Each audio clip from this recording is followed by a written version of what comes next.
There is a truth that is so powerful and so deep, and it's right in front of us, but we ignore it completely. I have trouble ignoring it.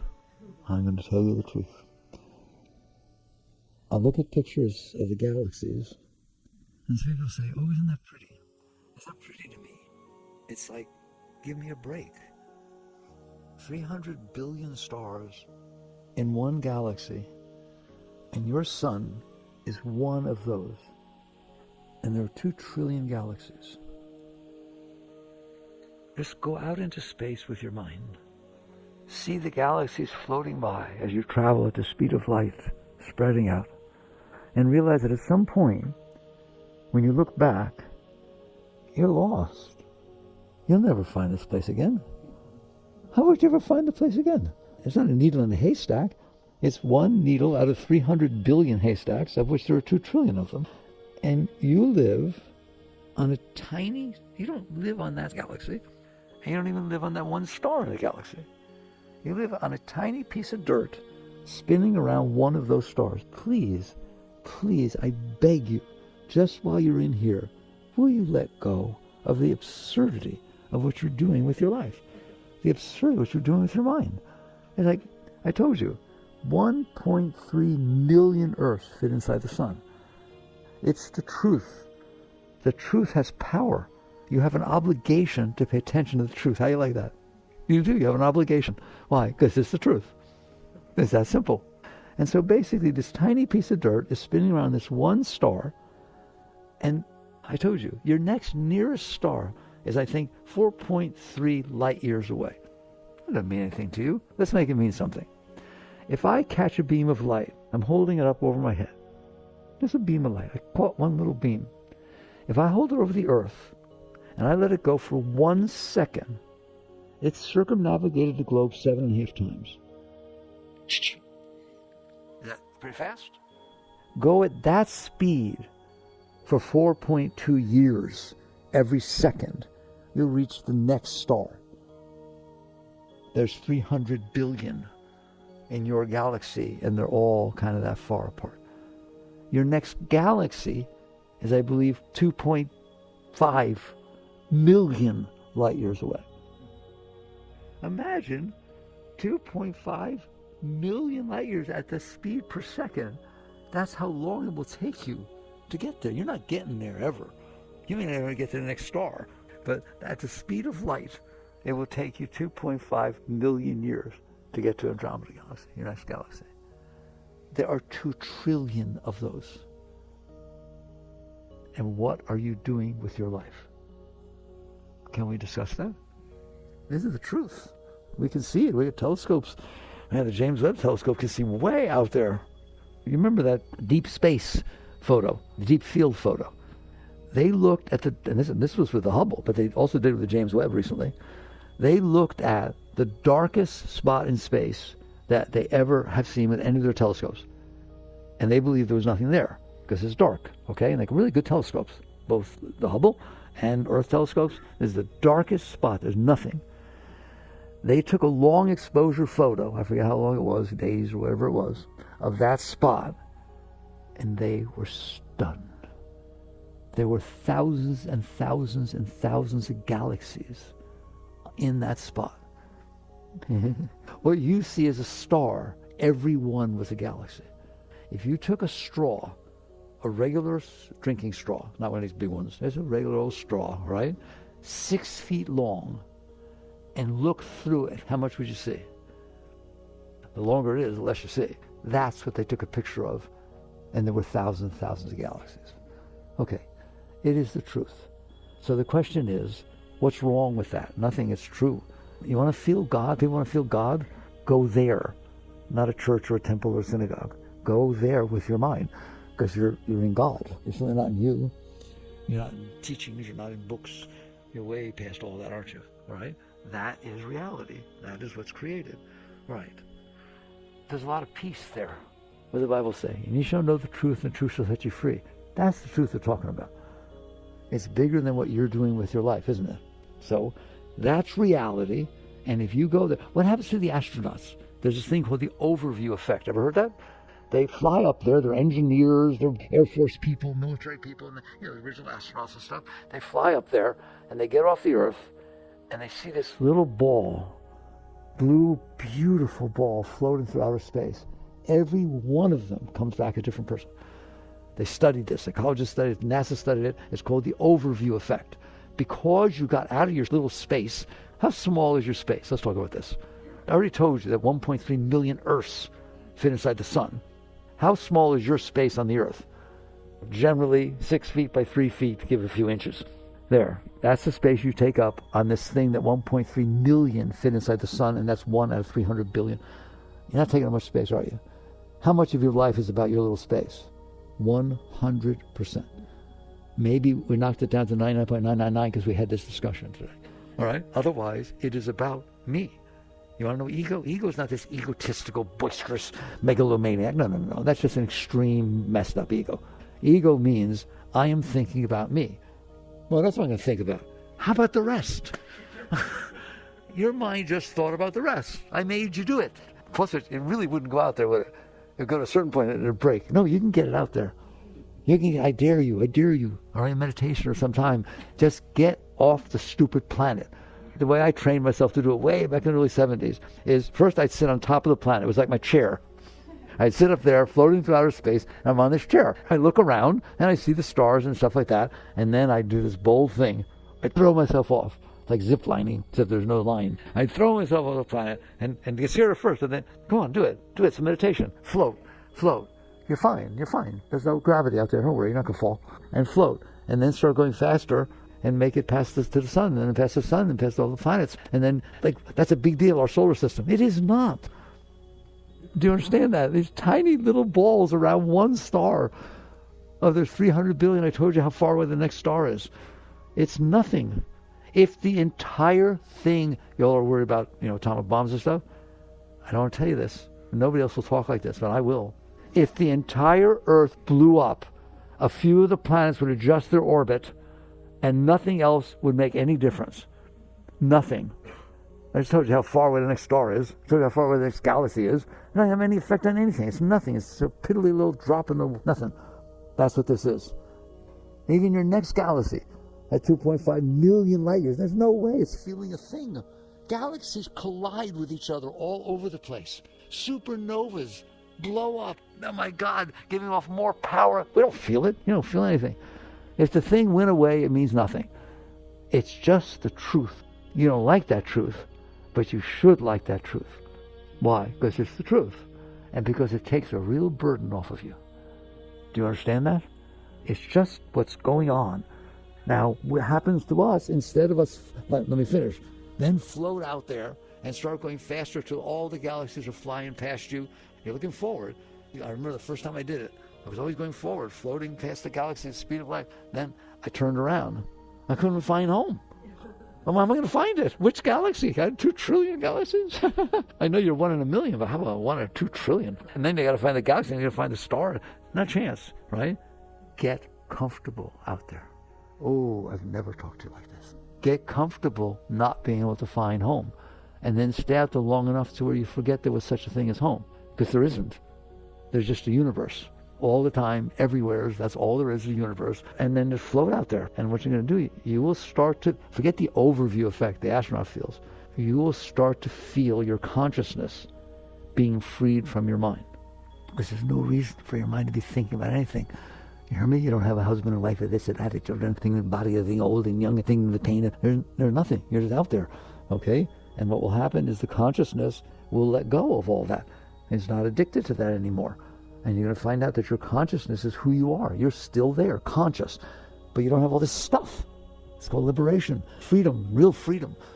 What stuff? The stuff. The stuff you carry around every moment of your life, don't you? What do I look like? What did I say? Oh my God, what happened 10 years ago? And why did she do that to me? I wonder if she still likes me. Oh my God, should I say something? Is this me? Never had stuff like that?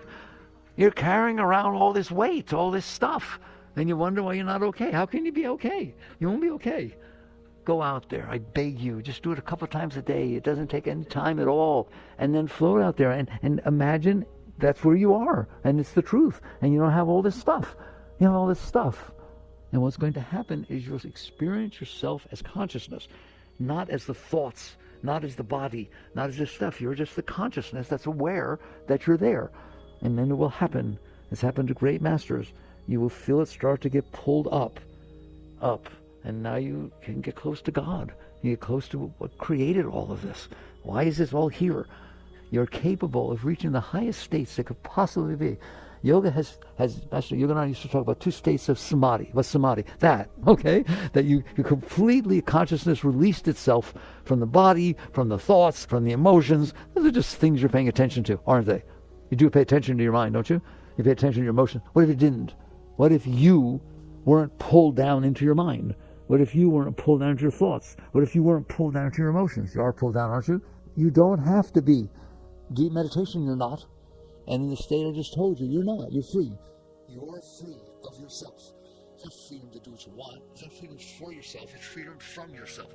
Would you like to spend a moment being completely free and not having all this stuff pulling you down into it? All right? So I gave you an experiment you can play with. It's a nice meditation. Go out there.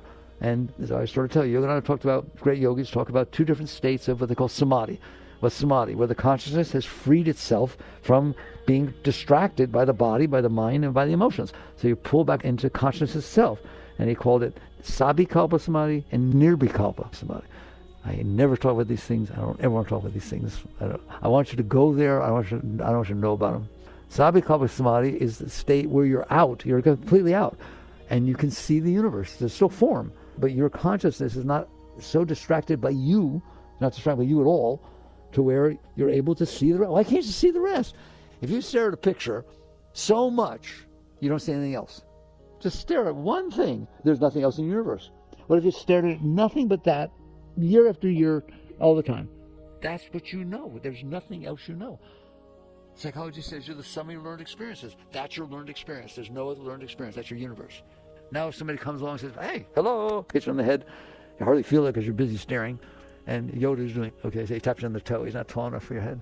And it just sits there and says, hey, wake up. Stop staring at her. Stop staring at the picture. Stop staring at that one knot in the wall. How? No, what are you talking about? That's who I am. I'm the one who stares at the knot. No, you're not the one who stares at the knot. Well, you're much bigger than that, okay? It's just that you're staring at it. And then he teaches you ways to not stare at it. You meditate. You go through all kinds of mantras and all kinds of stuff, right, to get yourself not to stare at the knot. And what's going to happen? At some point, it's going to go, oh, whoa, where'd you come from? I'm serious. Whoa, wow, I didn't know you were there. That's Sabhikalpa Samadhi. You stopped staring at yourself. Not staring at the knot, staring at your thoughts, your emotions, your body, what you see through your senses. You are staring at that, aren't you? Guess what? Just like you don't need to stare at the knot, you do not need to stare at that. That is something you're doing. You're staring at it. What if you didn't? Whoa! And all of a sudden, the whole universe becomes available to you. Not your house and somebody else. I took my mind off myself. I'm paying attention to her. We're not talking about that. We're bigger than that. When you stop staring at this, your consciousness is aware of all of it. Master Yogananda said when he enters his first time, Sabhikalpa, he felt his body was the universe. All the galaxies were inside of him. He was spreading out the speed of light on all the edges, and that's what he was. That's who you are. That's what you are. You do not have to stare at that knot on the wall, at your thoughts, and so on. Then the next state is Nirbhikalpa Samadhi. I can't talk about it without crying. That's Nirbhikalpa, formless. That's you're free with form. You're still in form. It's kind of big form, all right? When you go into Nirbhikalpa, when the masters go into Nirbhikalpa, there's just the void. That's what the Buddhists talk about, the void. They talk about non-duality. That your consciousness now is only aware of being conscious. It's not aware of an object of consciousness, such as your thoughts or the galaxies. You're still the consciousness aware of that stuff, all right? Why can't consciousness just be centered in consciousness itself? And that's God. That's the unmanifest before creation was created. It's still there. So these are very, very deep yogi states. The great masters, Krishna, different ones, went into these states. They stayed there for days. Yogis, the great masters, went into those states. All right? And Meher Baba was so deep that when he went to sleep, he had to have a disciple stand outside his doorway. It's a true story. stand outside his doorway and look in periodically and make sure he was wiggling his big toe. Because if he didn't, he wouldn't be there in the morning. That's how tenuous his consciousness tied to his body was. When he reached the nirvikalpa state, the total merger, and I don't want to scare you, okay? Here's the disclaimer. Don't worry, you won't go there. He said it took 5 years and 5 perfect masters to bring him back so he could do his work within the body. Okay? You are a very great being. He's not any different than you. You're the exact same thing. But your consciousness staring at a knot in the wall, or consciousness staring at your body, at your thoughts, at your emotions, all the time, aren't you? And he wasn't. He wasn't staring at it all. You know who else wasn't? Christ. My Father and I are one. Okay? I mean, God's the size of a body? No, he's the size of God. The consciousness is not staring at this. It's liberated. That's liberation. These are great words, but I never talk to you at this level, and nor will anybody else. But you should understand. All right? It's called Jivan Mukta, a liberated soul. You're free. You're out. You can come back. Somebody wants to ask Mayor Baba. Mayor Baba is an avatar. Mayor Baba is a very, very great being. Yogis come in different flavors, different heights. Most people who say they're yogis they're not that kind of yogi. All right. Most people say they're enlightened. They had a nice experience, and so you have an experience. That's wonderful. Guess what? This is how you tell people, I had this amazing experience. You mean you're not there now? It didn't become the state of your being? No, it was an experience I had. Okay, mazel tov. That is not enlightenment. A truly enlightened being doesn't come back. I told you that the other day. It really blows my mind. I'm not a Bible studier. I read the Bible once in 1971 or 72. But different things, just when I talk, they come back, all right? There is a line in the Bible, I think it was John the Baptist who said it, when he was baptizing. And he said, to him to whom you see the dove descend, and remaineth there, to him is given the power to baptize into the Holy Spirit. That is so yoga. That is so yoga. That's just unbelievable. What do you mean the dove? Shakti, the spirit, the consciousness, the force of creation. That's what they mean by spirit. But it didn't say, come and have an experience. The line I love, and remaineth there. Wow. It means it's not an experience you had, it's a state you're living in. When Yogananda came to America, back in 1920 with a turban on his head, hardly spoke English, he said, Christ belongs to the yogi. Whoa. You want to know what? Christ belongs to the yogi. That's what yoga is about, the merger state. My Father and I are one. And so basically, when the Shakti, when the divine consciousness, which is what you are, is no longer being distracted strictly by yourself, it's able to feel itself as itself. And it feels all this power, all this Shakti, all this spirit, call it whatever you want. All right? It's yoga. So first of all, I want to get this straight. It's you. We're not talking about somebody else. Are you conscious? Are you conscious? How do you know? There's no answer to that, right? Are you in there? How do we do it that way? Are you in there? You sure? You sure you're in there? You're conscious because you're conscious of your thoughts. You're conscious of your emotions. You're conscious of what you see through your eyes. If you're not conscious, you're not there. You are conscious, aren't you? Were you conscious when you were little? See? That's who you are. Did your body look like it looks now when you were little? But you were looking, weren't you? Have you been in it the whole time? You sure? Wake up. You're a great being that is staring at something not so great. How's that? It's called a human. You are not only human. You are consciousness, divine consciousness, awareness, staring at a knot in the wall. That's basically what we are. Okay? So basically, there are these great, great states. Those are truths. Some are truths today, aren't we? Okay? And you can go into these states. You are these states. No, by the way, I don't want you to go into them. I want you to stop not being in them. That's what I've been teaching you lately. You don't go to God. You don't go to God. You stop leaving. Do you understand the difference? I'm sitting in this chair, staring at that knot, and the Guru wakes me up, right? I don't come back to the chair. I never left, did I? I never left the chair. I'm sitting in the chair staring at the knot, but I stared so much that I identified my entire life as that knot. Then I can't say, go back to the chair. Stop leaving the chair. You're leaving it with your mind. You're leaving it with your consciousness. So you say, go back to God. No, stop leaving. You're there already. That's a nice thing I'd like to tell you. You're the highest being of all face of the earth. Okay? Again, Did Christ say, what I am, you can't be? No, he didn't say that. He says, I sit by the throne of my Father. That's a state of consciousness. As I sit by the throne of my Father, so you shall sit by my throne. And these things that I do, you shall do these and even greater things. And by the way, I just used the analogy of sitting in the chair staring at the knob. Come back to the chair. So if I'm staring there, they ask Christ, well, where's the kingdom?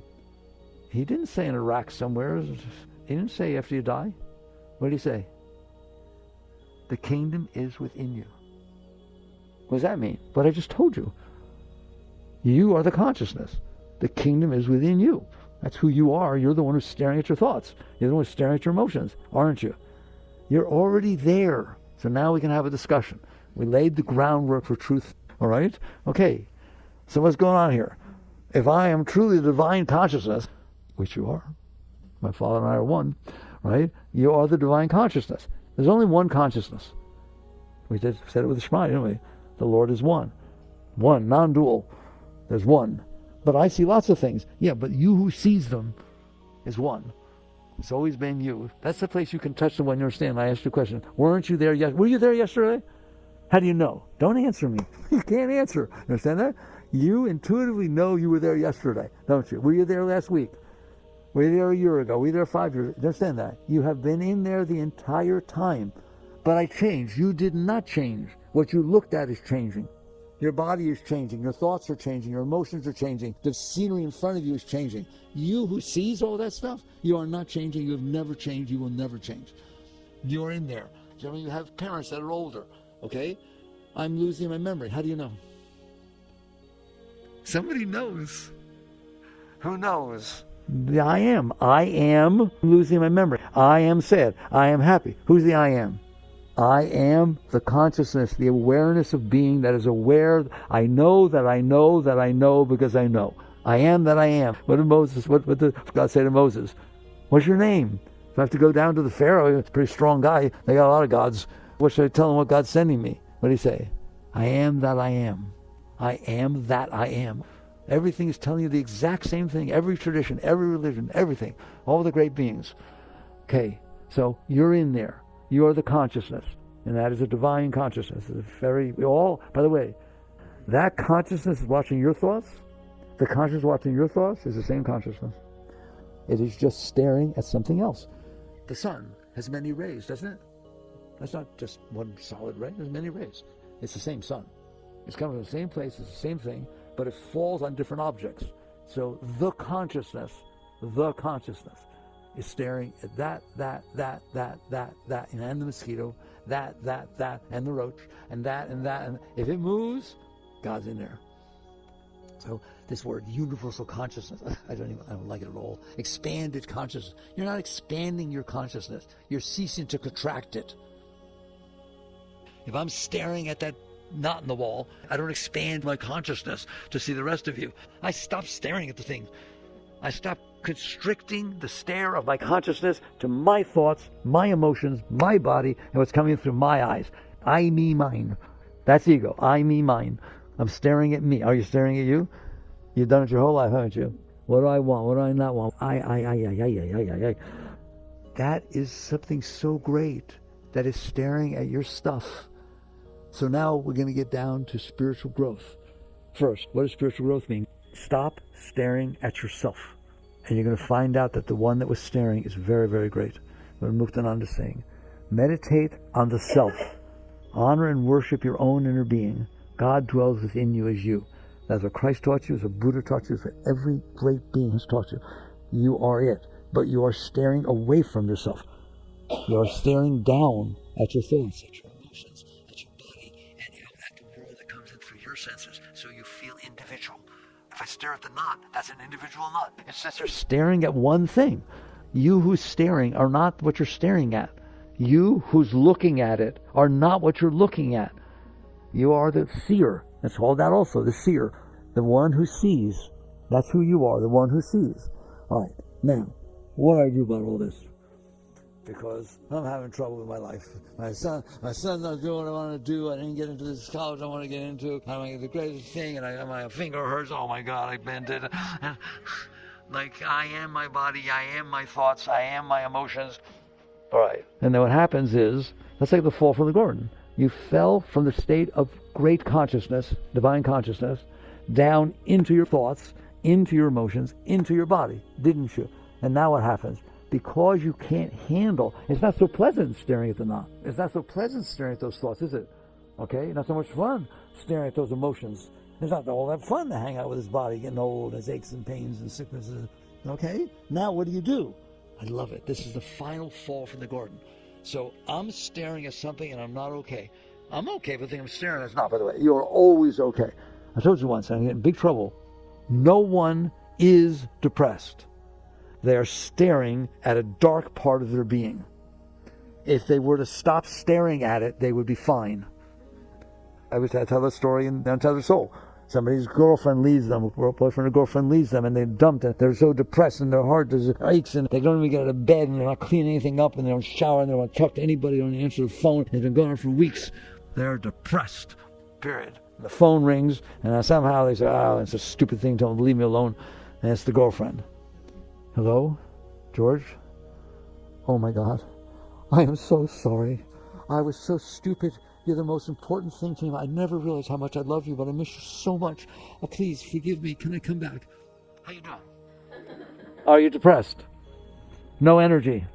Can't do anything. Can't think straight. You're up, running around. She's coming over. You're cleaning up, taking a shower. Have I told the truth? All right. Then when you say, I am depressed, you just defined yourself, the I am, as depression. You're not depressed. You're staring at a depressed part of your psyche. And how I know? Because what it says, I'll never be okay.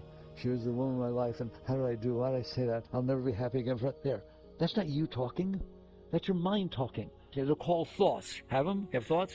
What if they're dark? Then you stare at dark thoughts. And that's what depression is. You stare at a closed heart. That's what depression is. Wake up to who you are. You know why it's nice to know this? Because you can get out. Nothing has ever tainted your being. No sins, no karma. Forget the whole stupid thing. That's stuff you look at. That's stuff you're carrying along with you. You do something terrible or hurt somebody, you feel guilty. Now you get to stare at that mess. The moment you let go of your personal self, it means nothing.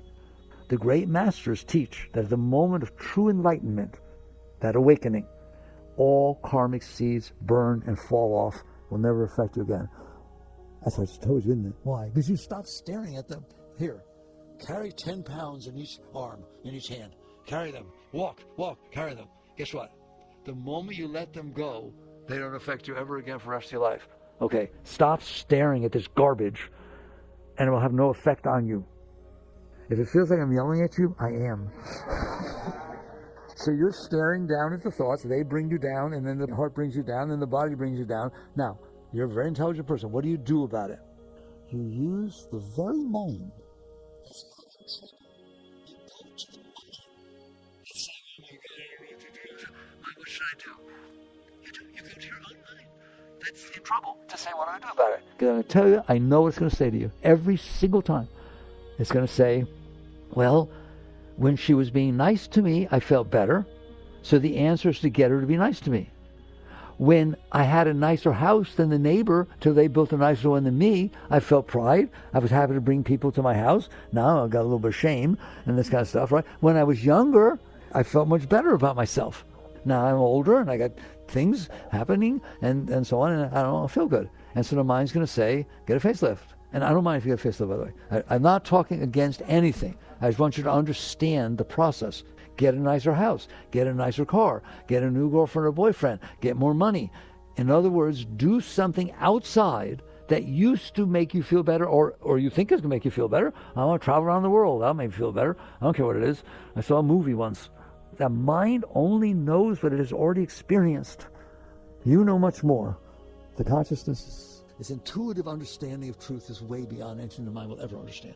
But the mind is the sum of its learned experiences. That's what it knows. So if something made you happy before and you don't feel good, you want to do it again. And so the mind will push you out into the world.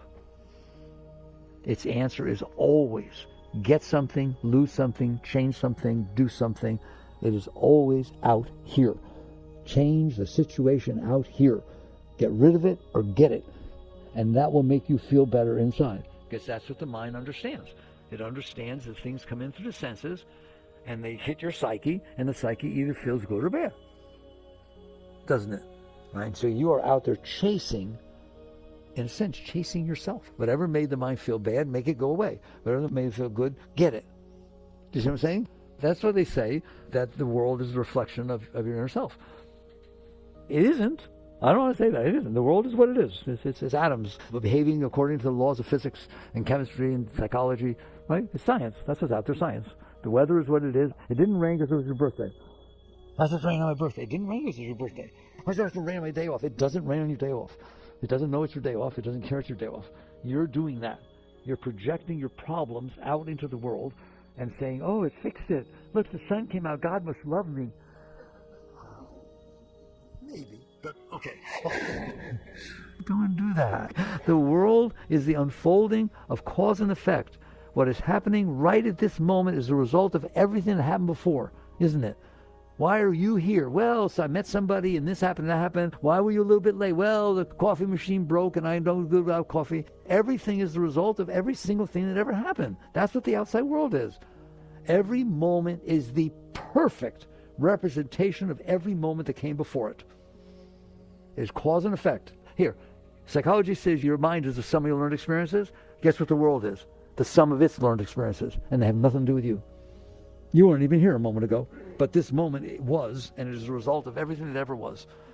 And so now you're stepping into this moment, and your mind is saying, I'm okay, I need this, and I want that. This will make me happy if you do this. You don't sit next to her. No, she's next to her. I like her. And you're projecting your stuff out into the world, and you're saying, I need to change the world to be okay. And that's the final fall from the garden. Now you hit your head on solid rock, and you're out there working to be okay, are you not? Working is a nice word. Suffering, grabbing, manipulate. I like that word, manipulating. That's the word I like. You are manipulating people, places, things, situations, everything to try to get them the way that when they come in, you'll feel better. All right? What does it say in the Bible when you fell from the garden? Now you must work by the sweat of your brow to be okay. You know anything about that? And guess what this world teaches you to do? Work harder.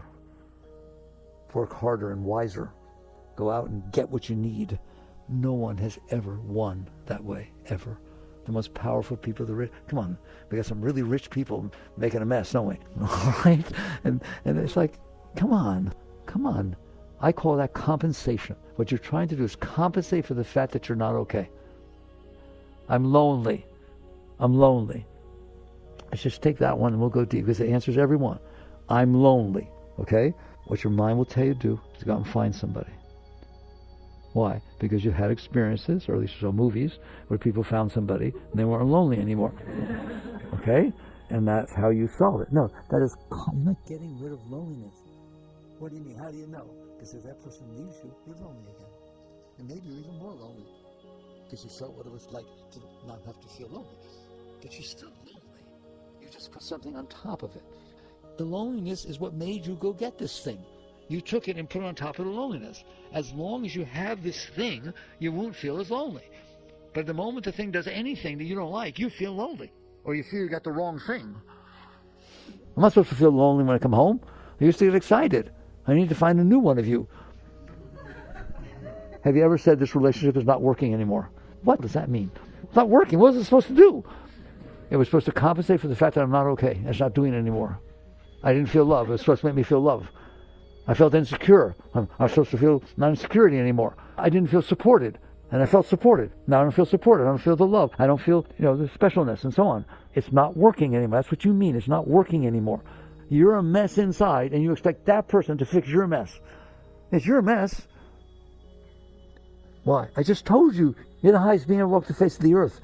You're so filled with love you can't even see straight. All the time. You want to feel love? Wave your hand across your heart. It'll come pouring out of your heart. That's how hard it is to feel love. It's like air. It's always there. It's your natural state. Okay, so now you understand what's happening. You're out there, what do they say? Looking for love in all the wrong places. Okay? You're looking for it out there. Where do you feel love? Out there or inside? Then why are you looking for it out there? This is spirituality. Now you wake up. All right? What does that mean? You take a look and you realize, well, I keep getting messed up outside. It keeps causing suffering. I keep getting hurt. Why do you get hurt? Because I didn't get what I wanted. Why'd you feel good? Because I got what I wanted. So it comes down to, I didn't get what I wanted, and that hurt me. I can't believe you said that to me. I said what? I can't remember, but I didn't like it. Come on, you're caught in that all the time, every minute. And then you're out there trying to manipulate people, places, and things so you can feel a little bit better. I'm glad I started this conversation when we did. Feel better? You're in nirvana. There's nothing but absolute joy and love and shakti and spirit pouring inside of you all the time. Well, why don't I feel it? Because you're looking at the now. Because you're staring at something that is not experiencing it.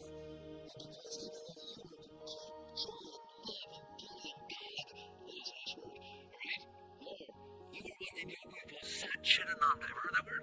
Say it with me. Satchitananda. Eternal conscious ecstasy.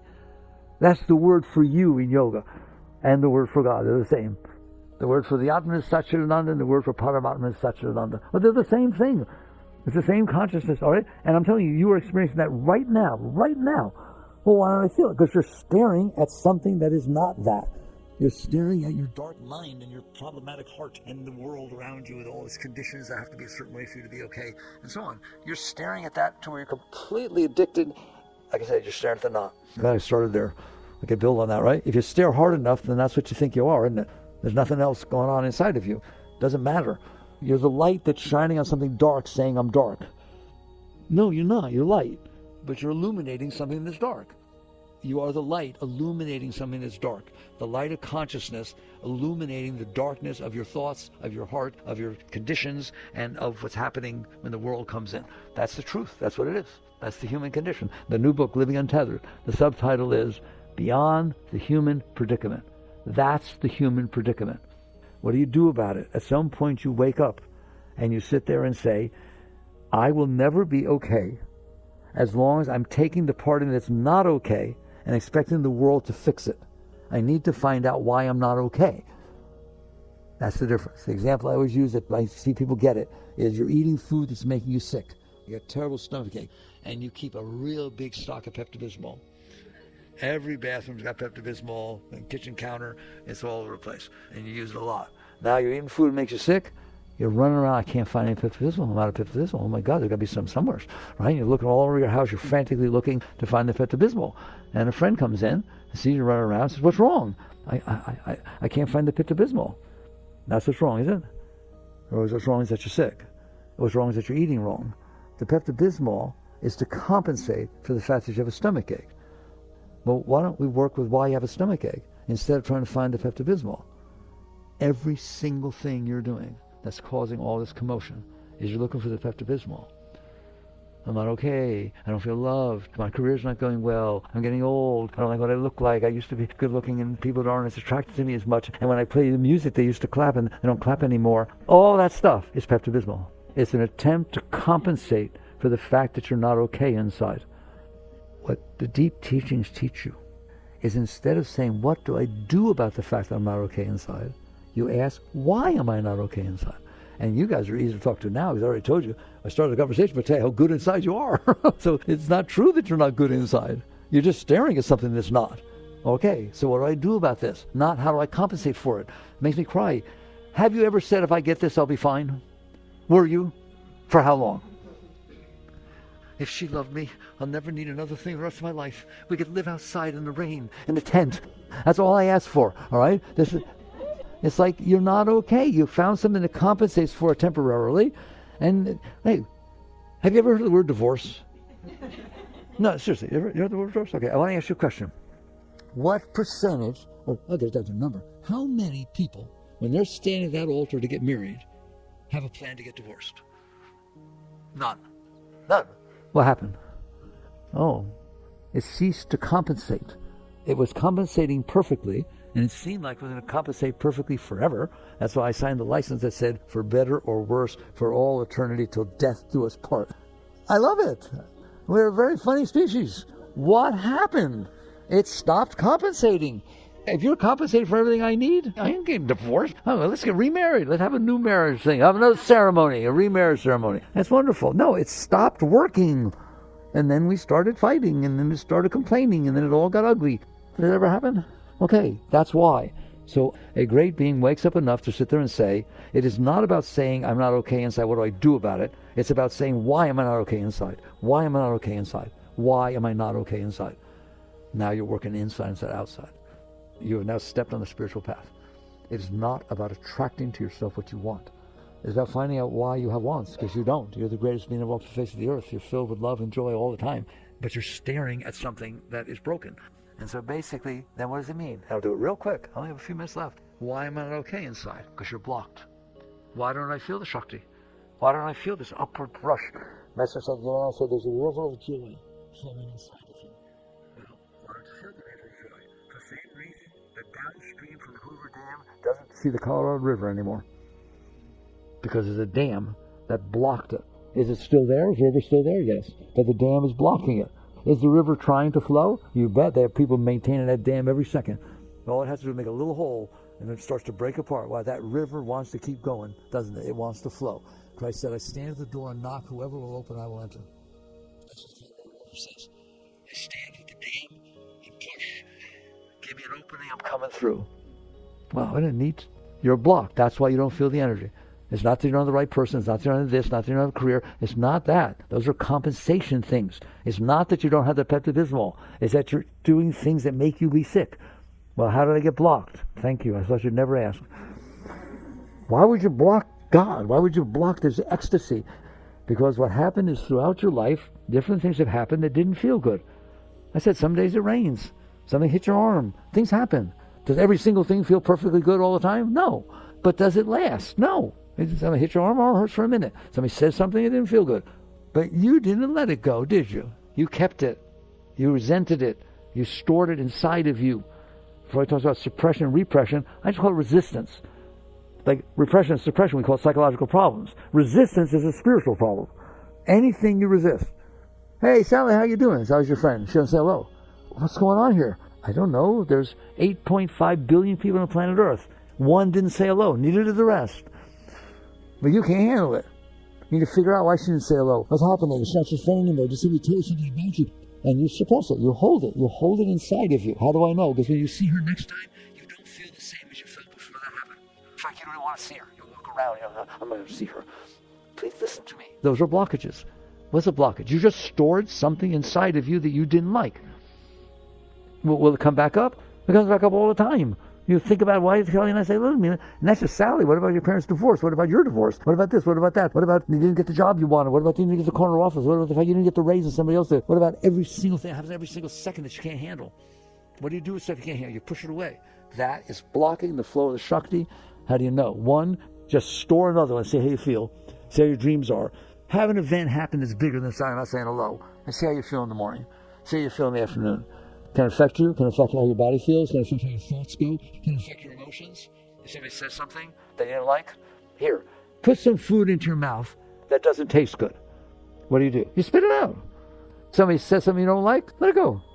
If somebody's in a bad mood and they say something to you that's not nice, that you don't like, if you keep it, you're in trouble and they're in trouble. You just took negativity, stored it inside of you, so it bothers you, and then you're going to talk badly about them to everybody. You can't believe what he said to me. So now you store this stuff inside. You could have let it go. What do you mean? Somebody says something, it doesn't feel good inside. Lots of things you can do. Do a mantra, neutralize it, breathe, let go. Just sit there and say, into every life some rain must fall. I learned to say. I don't say it anymore because it's very natural to me. But I remember when I learned it. Ever heard of yin-yang? That there's this balance in the universe, and there has to be. For every yin is yang, it bounces, it orbit, planets stay in orbit, centrifugal force, gravity, day, night, everything. There's opposites. And I found out that if it's true that it's yin yang, that if I always get what I want, if God's always giving me everything I want and so on, it's not going to work. He doesn't get to do that. So what God does is he packages up the downside into this little moment and says, I want to give you everything, but I have to do this. Okay? And guess what I say? Bring it on. Bring it on. Let's just get it over with. Go on, bring it on. So that anything that's harmful or hurtful gives me the payment for all the things that's beautiful. I get to have everything. That's a nice way to look at it, isn't it? Okay, let it go. And then you won't store it inside of you. Then they won't come back. Then you don't have to make somebody eat their words. Who said that? Christ. That's what he meant by turning the other cheek. It's not a physical thing. It was said unto you, an eye for an eye, a tooth for a tooth, but I say unto you, resist not evil. If someone slaps you on one cheek, give them the other one. Let go. In other words, don't store this stuff. Don't store it in there. He said, do not go to sleep at night while having an argument with your neighbor. Let go. Work it out. Don't store this stuff inside. Wow, isn't that beautiful? So that's what happened. You did store this stuff inside. You know you did big time. And you do it every day of your life, and you did it with big things. And you got all this stuff stored, and there's all kinds of stuff you want to think about. Okay? It's got to go. It's got to go. And as it goes, I said there's two ways you're going to find out that there's Shakti underneath that stuff. One is the more stuff you put down there, the more dark you get, the less energy you have, the more things you're afraid of, all right? And then you're going to find out when you go the other way, the more you let go of, all of a sudden, there's this energy flowing inside. It's just unbelievable. Like if you're in love and you love somebody so much, and then they say something or do something they didn't think they would do, hold on to it. Say how much you love them. Let it go. The love will come right back. You are blocking the flow of your Shakti with this stuff you're storing inside. Let it go. Now we can close. You know my teachings. Every day, the driver in front of you, the weather, practice letting go. With the tiniest things, practice letting go. They matter. Just practice letting go. The new book, Living Untethered, goes many techniques. Practice letting go. You can practice the piano. Practice letting go. You'll get better at it. And then bigger things will help you let go. And next thing you know, you let go of stuff that's already in there. And next thing you know, you let go of some big stuff. Big stuff hurts, doesn't it? Oh, it comes up. All the stuff. Let it go. Relax. Release. Let it go. And you're going to get filled with Shakti. You see your face will glow. Don't worry about how old you are. You'll be beautiful. Just keep letting go. And what will happen is this energy that's blocked inside of you will cease to be blocked. It will start to merge with the energy that's above. It'll raise your consciousness, raise your being, and you'll just get higher. Every single day, when you go to bed at night, you should be a higher person than when you woke up in the morning. Every day, because you let go of the garbage that was coming up. And then people say, how do I know what to let go of? It will let you know. Won't it? Well, what happens if something really, really big and it hurts so, and I just can't let it go? Just do your best. Just do your best. That's all. That's all can be asked of you. Just do your best. Don't push it back down. Don't push it back down. I beg you. You don't want it in there. Just try to relax. But I can't do it. Fine. Just do the best you can. A little piece will come up. It'll come up again. Don't worry. You get another chance. Won't you? Trouble is you don't want to deal with it. You do want to deal with it. That's the moral of this entire talk. You do want to deal with it. I promise you. You want to deal with it. You will never have another problem for the rest of your life. But why would I do anything? If I'm filled with love and joy and ecstasy, why do I go to bed? Why do I go to work? Why do I have children? To express the beauty that you're feeling. That's a whole other reason to get up in the morning. Whole other reason to go to work. Whole other reason to get married. Whole other reason to have children. Whole other reason to do things. Because love wants to express itself. Inspiration wants to create and do. When you're filled with it, filled with love, filled with Shakti, filled with spirit all the time, literally flowing up inside of you every second of your life, just pouring like rivers, pouring inside of you. It wants to express itself. Now you're a giver. The highest life you can live is that every single moment that passes in front of you is better off because it did. Can't get better than that, can you? That's how you get. I don't need anything, so you're giving. You don't even think you're giving. It's just flowing out. Nothing can stop it. So we went the whole way from who you really are. You're a very great being. Baba used to hit the microphone at this point. He'd say, don't be a beggar. He knew who he was, and he knew you were that. Okay. Thank you for listening. Enjoy this.